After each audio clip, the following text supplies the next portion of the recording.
বন্যার্থ ২-৬ হাজার মানুষের পাশে আল মানাহিল স্টাফ করেসপন্ডেন্ট চট্টগ্রাম নগরের ভিআইপি টাওয়ারের নিচের বিশাল খোলা জায়গায় চলছে বিভিন্ন খাদ্যপণ্য প্যাকেট করার প্রক্রিয়া। সেখানে দলবেঁধে স্বেচ্ছাসেবীরা বস্তায় ভরছেন চাল ডাল চিনি লবণ তেল বিস্কুট মশলার গুড়। স্বেচ্ছাশ্রমে কাজ করছেন শিক্ষার্থীর।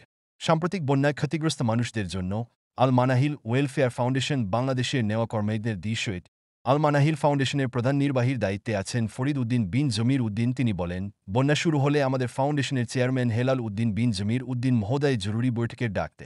সেই বৈঠকের সিদ্ধান্ত অনুসারে আমরা ফেনীতে গিয়ে উদ্ধার কার্যক্রম শুরু করে দিই। আমরা বেশ কিছু নৌকা নিয়ে সেগুলোর সহায়তায় আমরা ৬০০-এর ওপর মানুষকে উদ্ধার করতে সক্ষম হই। উদ্ধার কার্যক্রম শেষে বন্যা দুর্গত ফেনী, মিরসরাই ও ফটিকছড়ি এলাকায় ত্রাণ সহযোগিতা শুরু করে আল মানাহি।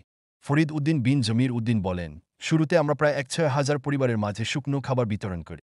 সেখানে মুড়িচিড়া বিস্কুট সহ নানা খাবারের পাশাপাশি পানি ও স্যালাইন ছিল।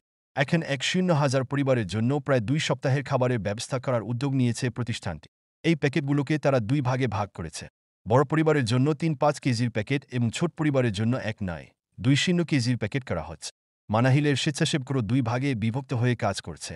এর মধ্যে একটি দল খাবার প্যাকেট তৈরি ও আরেকটি দল বন্যা দুর্গত এলাকায় ক্ষতিগ্রস্ত পরিবারগুলো বাছাই করছে। তাদের জরিপ অনুযায়ী বড় পরিবারের হাতে বড় প্যাকেট এবং ছোট পরিবারের কাছে ছোট প্যাকেটগুলো সরবরাহ করা হবে। ফরিদ উদ্দিন বিন জমির উদ্দিন বলেন, বড় প্যাকেটে ২-৫ কেজি চাল, ৩ কেজি ডাল, ২ কেজি তেল, ২ কেজি চিনি, ১ কেজি লবণ, বিস্কিট, পানি ও ১ প্যাকেট স্যালাইন দেওয়া হচ্ছে। আর ছোট প্যাকেটে ১-০ কেজি চাল সহ ডাল, তেল, চিনি, লবণ, বিস্কিট, পানি ও স্যালাইনের প্যাকেট দেওয়া হচ্ছে। শিগগির এসব খাবার পরিবারগুলোর হাতে তুলে দেওয়া হবে। খাবার সরবরাহ শেষে আমাদের ইচ্ছে আছে, আল্লাহ সহায় হলে ১,০০০ পরিবারকে ঘর করে দেওয়া। আল মানাহিলের অন্যতম পরিচালক মহিউদ্দিন বলেন, বন্যার কারণে চারপাশে শুধু পানি আর পানি ছিল।